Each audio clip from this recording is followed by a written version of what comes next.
स्वागत है बच्चों, आप सभी को शिक्षा संकल्प 2.0 में। तो आज हम अवतल दर्पण में f बराबर r/2 को सिद्ध करेंगे। ठीक है, जो एग्जाम के दृष्टि से बहुत इंपॉर्टेंट है। ठीक है, तो आप लोग शुरू से लेकर अंत तक वीडियो को देखिएगा, आप लोग बहुत अच्छी तरह से समझ में आएगा। तो बिना देरी किए हम वीडियो को शुरू करते हैं। लिखा हुआ है अवतल दर्पण में f बराबर r/2 को सिद्ध करें। ठीक है, जो f बराबर r/2 है हम लोग किस दर्पण में सिद्ध करेंगे? अवतल दर्पण में। ठीक है, तो सबसे पहले क्या करेंगे, एक हम चित्र बनाएंगे। ठीक है, चित्र में क्या करेंगे, सबसे पहले हम अवतल दर्पण लेंगे। तो एक अवतल दर्पण रखेंगे और इसकी जो बाहरी परत होता है इसको हम रंजित करेंगे, रंग देंगे। ठीक है, तो अवतल दर्पण के जो बाहरी भाग है इसको रंग दिया गया है। ठीक, और एक बीच में जो है एक प्रधान अक्ष जो होता है उसको हम लोग खींचेंगे। एक प्रधान अक्ष हो गया। ठीक, और ऊपर से जो है एक आपतित किरण आएगा जो दर्पण से टकराएगा, टकराने के बाद एक से गुजरेगा जिसको हम बोलते हैं फोकस। ठीक है, और एक अभिलंब खींचेंगे जो वार्तक केंद्र से जो है खिंचाएगा। ठीक है, तो यहाँ से जो है एक लंब है जो किसी गुजरा, वक्ता केंद्र, सी माने वक्ता केंद्र होता है। ठीक है, तो यहाँ पर देखिए जब आपतित किरण आया और दर्पण से टकराया तो परिवर्तित हुआ यानी लौटा। तो आपतित किरण को यहाँ पर जो कोण बनता है तो आपतन कोण बनता है, और आपतन कोण को हम इंडिकेट करते हैं आई से। किसे? आई से। अब आपतित किरण जब दर्पण से टकरा कर लौटा तो यहाँ पर जो है परिवर्तित हुआ। तो यहाँ परिवर्तित हुआ तो कौन सा कोण बनेगा? परिवर्तन कोण, जिसको हम लोग क्या बोलते हैं? आर बोलते हैं। ठीक, तो प्रकाश के परिवर्तन के नियम में आप लोग क्या बताया गया है कि आपतित किरण जो होता है वह परिवर्तित किरण के बराबर होता है, यानी आपतन कोण जो होगा वो परिवर्तन कोण के क्या होगा? बराबर होगा। ठीक, तो हम कह सकते हैं कि ABC जो होगा यानी कोण ABC या B या CBF के क्या होगा? बराबर होगा। ठीक, तो हम लिखेंगे कि कोण ABC यानी यह कोण ABC जो होगा वो बराबर होगा आपका इस कोण के CBF के। ठीक, लिख लेंगे कोण CBF, और दोनों कोण आपस में बराबर क्यों है?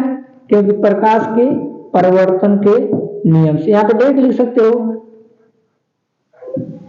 परिवर्तन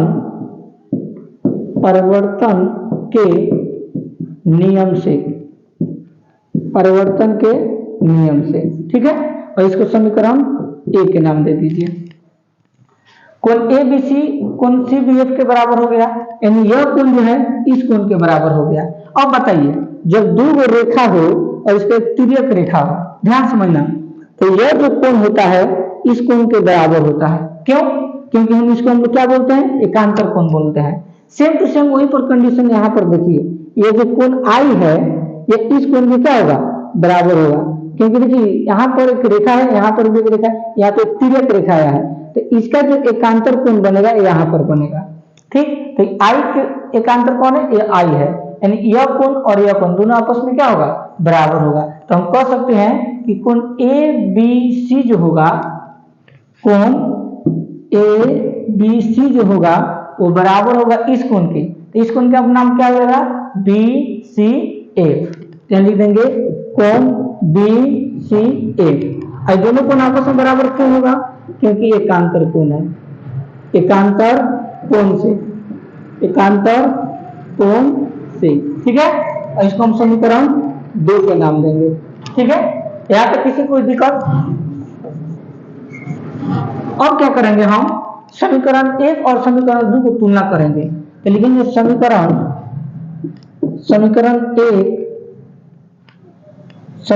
1 एवं 2 से, समीकरण 1 एवं 2 से। तो समीकरण 1 और 2 को ध्यान से देखिए, कोण ABC और कोण ABC इसका जो बराबर है, तो बराबर के देखिए दाया होता है एक बाया होता है, तो एक दाया है बाया, तो बाया पक्ष देखिए दोनों बराबर है। तो जब बाया पक्ष बराबर हो दाया भी बराबर होता है। कहने का मतलब कि जब मेरा यह हाथ और यह हाथ दोनों को अगर मिलाया जाएगा तो क्या होगा? बराबर होगा। तो यह जितना होगा उतना ये भी होगा। तो कहने का मतलब है कि कोण ABC या कोण ABC जब इधर वाला मिल रहा है तो इधर वाला भी मिलेगा।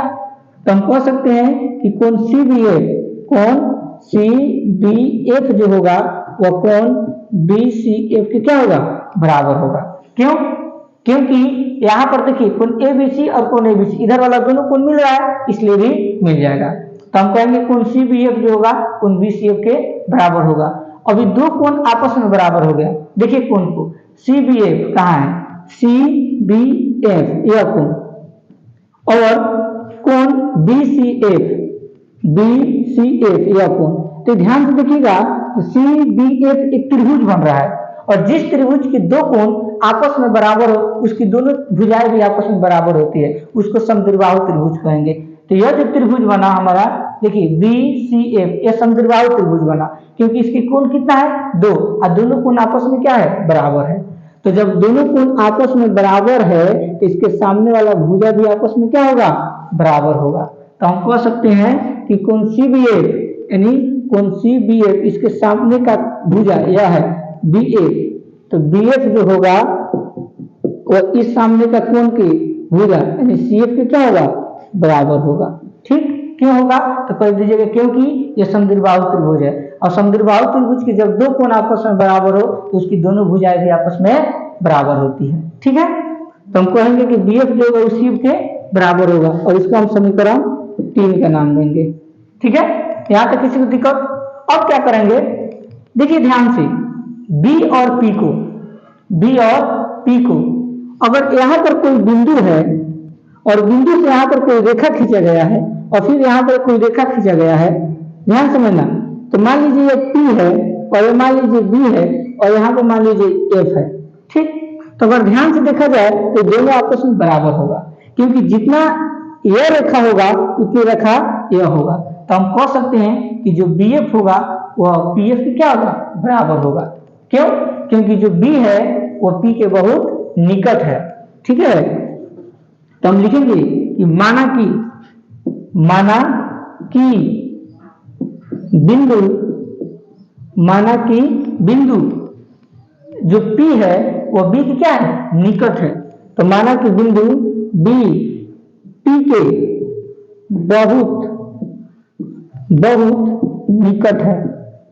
बहुत निकट है, इसलिए जो BF होगा वो PF के क्या होगा, बराबर होगा। तो हम लिख देंगे कि BF जो होगा वो PF के क्या होगा, बराबर होगा, और इसको समीकरण हम 4 का नाम देंगे। ठीक है, जिस तरह समीकरण 1 और समीकरण 2 को तुलना किए उसी तरह समीकरण 3 और समीकरण 4 को हम तुलना करेंगे। तो लिखेंगे समीकरण 3 एवं 4 से, और समीकरण 3 और 4 को ध्यान से देखिए, BF और BF इधर दोनों आपस में क्या है, बराबर है, यानी बायां जो है वो दोनों आपस में क्या है, बराबर है, तो दायां भी क्या होगा, बराबर होगा। तो हम कह सकते हैं कि CF जो होगा वो PF के क्या होगा, बराबर। तो CF बराबर हम लिख सकते हैं PF, CF बराबर क्या लिखेंगे, PF। ठीक है, तो अब देखिए CF PF के बराबर होगा, PF किसके बराबर होगा, CF के। अब ध्यान दीजिए, अगर हम यहां से लेकर यहां तक की बात करें, PC का, किसका बात करें, PC, तो यहां से लेकर यहां तक PC को अगर हम निकाले तो किसके बराबर होगा, CF प्लस PF के। जैसे कहने का मतलब कि मान लीजिए कोई रेखा है और इसका नाम A दे रहे हैं और इसका B और इसका C नाम दे रहे हैं। अगर आपसे कोई पूछे कि AC निकालिए तो AC का मतलब क्या होगा, AC का मतलब क्या होगा कि AB को और किसको, BC को जोड़ेंगे तो AB प्लस BC जो होगा वो आपका AC के बराबर होगा। उसी तरह जो PC होगा वो CF प्लस PF के बराबर होगा। तो हम कह सकते हैं कि CF, इसलिए CF प्लस PF जो होगा वो किसके बराबर होगा, PC के, तो लिख देंगे PC।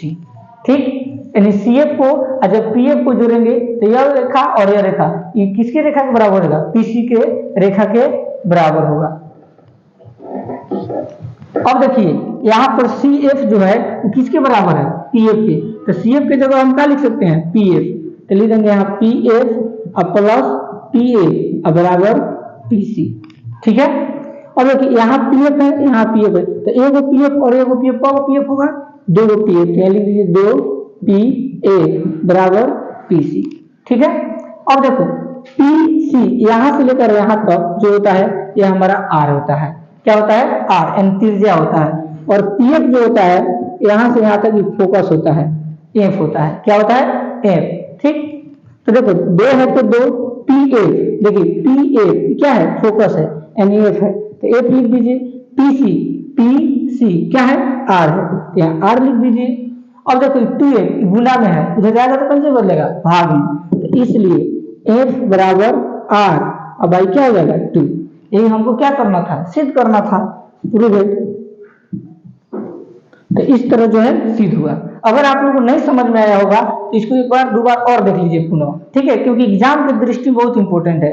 लगभग परीक्षा में 2 नंबर या 5 नंबर के आता है, ठीक है। अगर आप लोगों को वीडियो अच्छा लगा हो तो अगर मेरे चैनल पर नए होंगे तो चैनल को सब्सक्राइब कीजिए और शेयर कीजिए। धन्यवाद।